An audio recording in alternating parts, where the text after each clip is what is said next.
The world is sinking in a sea of red ink. The numbers are staggering, almost mythological. $38 trillion for the United States, $9 trillion for Japan, and a mind-boggling $315 trillion total for the entire planet, a sum 3 times the size of the global economy. Here is the central riddle, the paradox that should chill you to the bone. If every nation, corporation, and person owes money, who exactly is the ultimate creditor? Who sits on the other side of that $315 trillion balance sheet?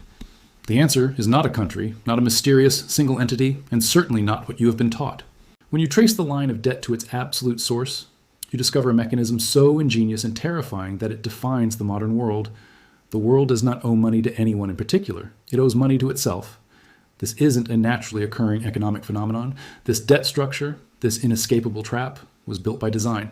Across 3 centuries, 4 men, 4 financial architects, designed a system where debt isn't temporary but permanent, where principal is never repaid, where governments are forced to borrow forever, and where interest flows in an eternal self-perpetuating current, relentlessly moving upward to the system's designers and operators. This is not a conspiracy theory. This is documented history. The contracts were signed, the meetings were held, and the mechanisms are public record, disguised under layers of complexity and innocuous-sounding legislation. Once you see the blueprint, you will understand the profound and chilling truth. $38 trillion is not a mistake to be fixed. It is the system working exactly as intended. Let me show you the 4 architects, the 4 pivotal moments when the debt trap was engineered, and why every government on earth is now caught inside it with no credible way out. 1. The architect of permanent debt, William Paterson, 1694. Before 1694, kings operated on a simple, albeit volatile, borrowing model. They went to wealthy merchants or nobles, offered repayment with interest, and if the war or the project failed, they defaulted. Creditors lost their money, the debt slate was wiped clean, and the system cleared. Debt was temporary. It was either paid or defaulted upon. William Paterson, a Scottish merchant and financial schemer with a history of failed ventures, changed civilization with a single idea in 1691. England, under King William III, was locked in a desperate war with France. The treasury was empty, tax revenue was insufficient, and traditional lenders were refusing new loans because the crown had defaulted so many times before. The king was desperate. Paterson approached him with an astonishing proposition. He would organize a consortium of wealthy merchants to lend the government $1.2 million, roughly $300 million today, a colossal sum. But here was the innovation, the poison pill. The loan would never be repaid. Instead, the government would pay 8% annual interest forever. And to manage this perpetual arrangement, Paterson proposed the creation of a new revolutionary institution, the Bank of England. The mechanics were elegantly simple and utterly ruinous to the long-term public good. The merchant lenders give their gold to the newly created Bank of England. The Bank of England lends this money to the government. The government pays annual interest from tax revenue. The bank pays that interest to the merchant lenders. The critical, civilization-changing detail was the principle. The government was never required to repay the not taxed $1.2 million. The loan was permanent. Why would the merchants agree? Because the interest payment was secured by an act of parliament, guaranteed by the government's power to tax every citizen. As long as England existed and could levy taxes, the interest would flow. Furthermore, the banknotes the lenders received for their gold could be traded. They were, in effect, as good as money, better, in fact, because they paid a guaranteed 8% return. In 1694, Parliament approved Paterson's scheme. The Bank of England was chartered. The government got its war funding, and for the first time in history, national debt was transformed from a temporary liability into a permanent feature of the state. Here is the real stroke of genius for the bankers. The government paid text $96,000 per year as an interest forever. The merchants had purchased an annuity from the state. If they needed their principal back, they didn't ask the government. They simply sold their banknote claim to another investor. The debt was transferable, but critically, never repayable. Paterson's second masterstroke cemented the trap. The Bank of England was granted the exclusive right to issue banknotes backed by the government as debt. They could print paper money up to the value of the loan. Debt had just been converted into currency. The government's promise to pay interest became the foundation of the nation's money supply. The more the government borrowed, the more money could be created. This is the template that governs the entire world today. Government borrows on right arrow. Principal is never repaid, right arrow. Interest is paid forever, right arrow. The debt itself becomes money. It is brilliant for the banker. It is catastrophic for the taxpayer, who is forced to pay interest on a debt that will literally never disappear. Within 50 years, every major European power copied the model. Alexander Hamilton explicitly modeled the U.S. financial system on the Bank of England's permanent debt mechanism. The Bank of England still exists. British government debt has never been paid off. It has been refinanced, rolled over, and expanded, but never eliminated. The debt trap was set in 1694. 2. The architect of inescapable debt, Nathan Rothschild, 1815. By the early 1800s, governments had embraced Paterson's permanent debt model. They borrowed constantly, but the market was disorganized. Loans were negotiated individually, interest rates varied wildly, and only the super wealthy could participate. Nathan Rothschild changed that. He didn't just industrialize sovereign debt, he wove it into a systemic net that made default impossible. The 5 Rothschild brothers established banking houses in the 5 key European capitals: London, Paris, Frankfurt, Vienna, and Naples. This network could move money, and more importantly, information faster than any official channel. They used this unprecedented infrastructure to dominate the issuance of sovereign debt. Nathan Rothschild, the strategic genius in London, innovated the structure of the sovereign loan during the Napoleonic Wars. Instead of lending directly to the government, he bought government bonds at a discount and resold them to a vast network of investors, pension funds, insurance companies, wealthy individuals, at a markup. He created the secondary market for government debt. The government got its money immediately. Rothschild collected the spread. Investors got a tradable, interest-paying asset.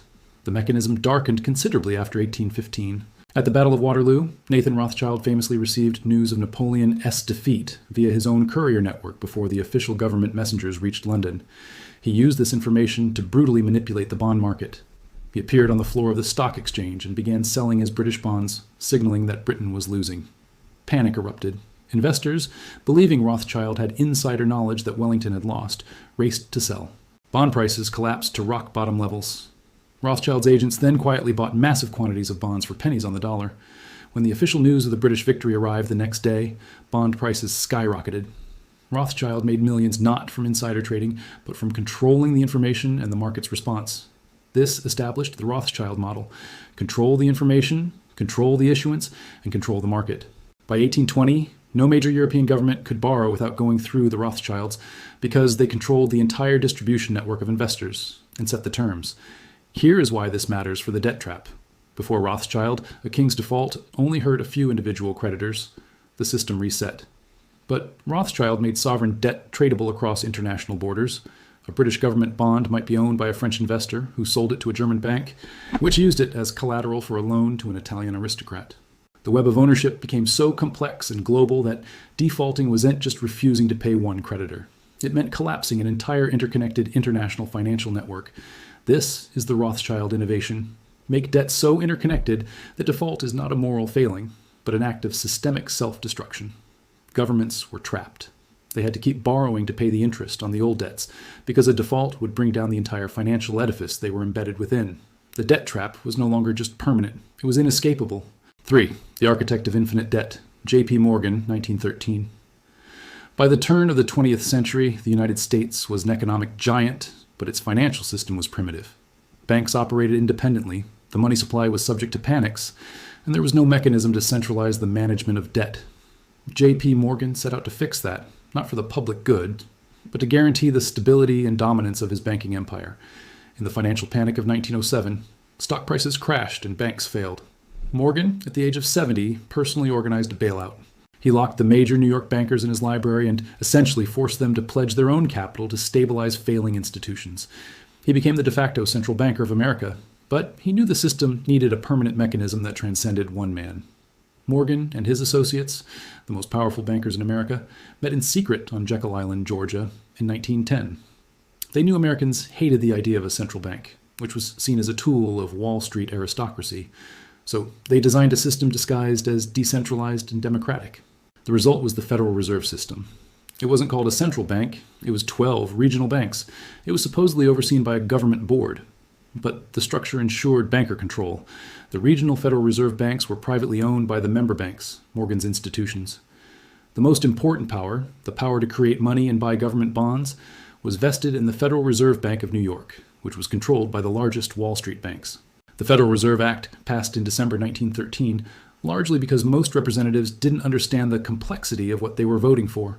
The debt trap instantly expanded. Now, the government didn't just borrow from banks' existing capital. It borrowed from the Federal Reserve, which had the power to create the money to buy the bonds. This created an unlimited artificial demand for government debt. Before the Fed, there was a natural limit to government borrowing. Banks only had so much money to lend. With the Fed, the limit vanished. The government issues a bond right arrow DA. The Fed buys it with newly created money a right arrow. The government spends the money a right arrow. The debt sits on the Fed's balance sheet, backed by nothing but the future promise of taxpayer money. This is the engine of infinite debt. The Federal Reserve is the guaranteed buyer for government bonds, ensuring the government never has to stop borrowing. It can roll over, refinance, and expand its debt load forever, because the demand will always be there. And the interest payments flow relentlessly from taxpayers to the banks that own the Federal Reserve System. The debt trap became infinite. 4. The architect of perpetual indebtedness, Paul Volcker, 1982. By the 1970s, the debt model was global, but it was reaching a breaking point for developing nations. Many had borrowed billions in dollars when rates were low and were now facing collapse. Paul Volcker, Federal Reserve Chairman from 1979 to 1987, faced hyperinflation and a collapsing dollar credibility. His solution was to hike interest rates dramatically, pushing the federal funds rate from 11% to a staggering 20%. This crushed inflation, but it had a devastating system-defining side effect. Developing nations, Mexico, Brazil, Argentina, had borrowed heavily at low rates. Now, their interest payments had instantly tripled. Their export revenues could no longer cover the interest alone. In August 1982, Mexico announced it could not make its payments. Default. This should have caused a global financial crisis, as American banks like Citibank and Chase Manhattan had lent most of the money. If Mexico defaulted, those banks would fail and the system would collapse. Volcker could have allowed the market to clear, letting the banks take the loss. He chose not to. Instead, he orchestrated a bailout through the International Monetary Fund, IMF. The IMF would lend Mexico, Brazil, and others just enough money to keep making interest payments to the American banks. These loans were called structural adjustment loans, and they came with brutal conditions. Governments had to cut public spending, privatize state assets, open their markets to foreign investment, and devalue their currencies. They were forced to dismantle their economic sovereignty in exchange for the money to continue servicing the debt. Here is the key to the final trap. The IMF loans didn't reduce the debt. They just rolled it over, making it permanent and manageable for the creditors. This is the Volcker innovation. When debt becomes unpayable, do not forgive it. Restructure it. Lend just enough to keep the interest flowing and extract political and economic concessions in exchange. The debt trap became a tool of global control. Countries that couldn't pay were not allowed to default.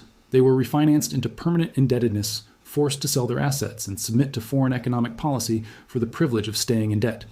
This structure has repeated for decades, from Greece to Sri Lanka. The debt is never eliminated. It is merely made perpetual. The debt trap became global and inescapable. The complete system, $315 trillion. We can now assemble the system they built. Paterson's model, 1694. Debt is permanent. Principal is never repaid. Interest flows forever. Rothschild's innovation, 1815. Debt is global. It is a web of interconnected assets. Default anywhere threatens systemic collapse everywhere. Morgan's mechanism, 1913. Debt is infinite. The central bank creates money on demand to buy government bonds, guaranteeing unlimited borrowing capacity. Volcker's trap, 1982. Debt is inescapable. When a nation cannot pay, it is restructured, not forgiven, ensuring the interest stream continues while sovereignty is surrendered. The result is the $315 trillion in global debt we have today. None of it will ever be repaid. All of it pays interest, and all of it is connected. Consider the $38 trillion U.S. debt. Roughly $20 trillion is owned by the American public, pension funds, mutual funds, insurance companies, banks, and the Federal Reserve. These treasury bonds pay interest, about $1 trillion per year, from tax revenue. Taxpayers send money to the government, which immediately transfers it to the bondholders, who are overwhelmingly the wealthy and the financial institutions they control. It is a continuous, structural wealth transfer from labor to capital, every year, forever. The other $18 trillion is owed to government trust funds like Social Security. The government owes itself. It is a shell game, but the interest still flows. Now scale it. Japan owes mostly to Japanese institutions. Europe owes mostly to European banks. But the entire world is interconnected. Japan holds U.S. treasuries. The U.S. holds European debt. Europe holds developing nation debt. Everyone owes everyone, and the interest flows upward to the institutions that manage the debt. Here is the final brutal truth of the design. If the U.S. government paid off its $38 trillion debt, the money supply would collapse. Dollars are primarily created when the government borrows. If the debt were paid off, those dollars would vanish from the economy. The result would be catastrophic deflation, depression, and economic collapse. Debt cannot be eliminated. It is structural and necessary by design. And this is where the profit lies. The beneficiaries are the institutions that hold the debt: BlackRock, Vanguard, State Street, Fidelity. These asset managers buy government bonds with the money of other people, pension funds, insurance premiums. They collect the interest, the $1 trillion per year from U.S. debt alone, plus the trillions from Japan, Europe, and the rest of the world. This annual stream of interest, extracted from the taxpayer, is the largest continuous and invisible wealth transfer in human history. It is not called a tax. It is called debt service, but it works exactly the same way. The four architects did not conspire together. They lived in different centuries, but each solved a problem in a way that supremely benefited the banking class, and each solution built logically upon the last. Paterson made it permanent. Rothschild made it global. Morgan made it infinite. Volcker made it inescapable. $38 trillion is not a crisis for them. It is a business model. Every dollar of debt is an asset on their balance sheet. It pays interest. It provides collateral for more borrowing. As long as confidence holds, as long as people believe the government will pay the interest, the system functions perfectly. The debt trap is complete. Escape is not possible without collapsing the entire financial system. Four architects, 3 centuries, one perfectly engineered system. If you now understand that $38 trillion is not an accident or a mistake, but a system working exactly as designed, then you finally see how power truly operates. Debt is not a problem to be solved. Debt is the foundation, and interest is the rent we pay to live in their machine.